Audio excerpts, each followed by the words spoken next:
दो और चीजें जो बहुत जरूरी हैं,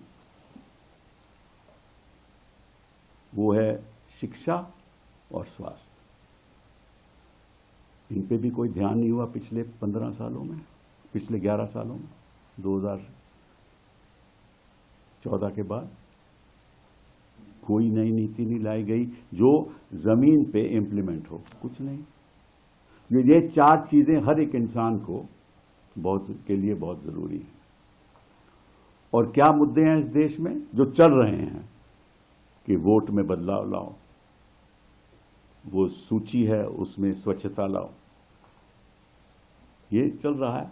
और ऐसा लगता है कि जो इलेक्शन कमीशन है वो ऑपोजिशन के खिलाफ है।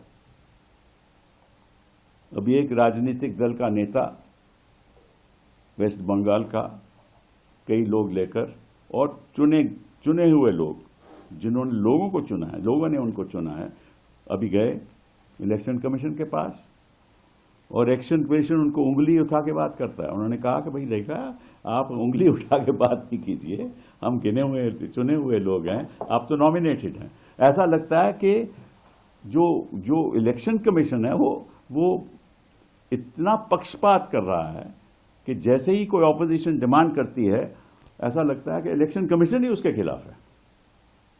कि ऐसे कभी लोकतंत्र चल सकता है?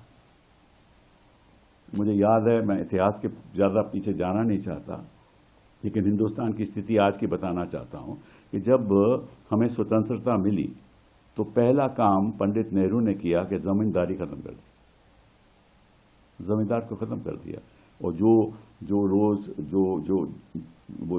जोतते थे फसल को, उन्हीं को हक दे दिए, उनको जमीन मिल गई।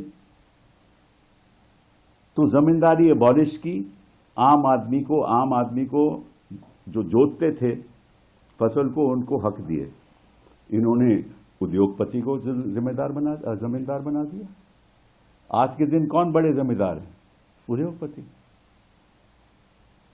हर चीज तो उनको मिल रही है।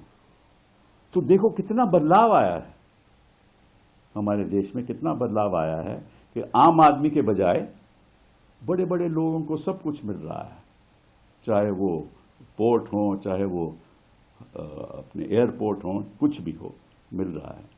तो मुझे ये समझ नहीं आती, और ये बात स्पष्टता से हमें कहनी चाहिए कि इन 11 सालों में इस देश में कोई बड़ी भारी उपलब्धि नहीं हुई किसी भी क्षेत्र में।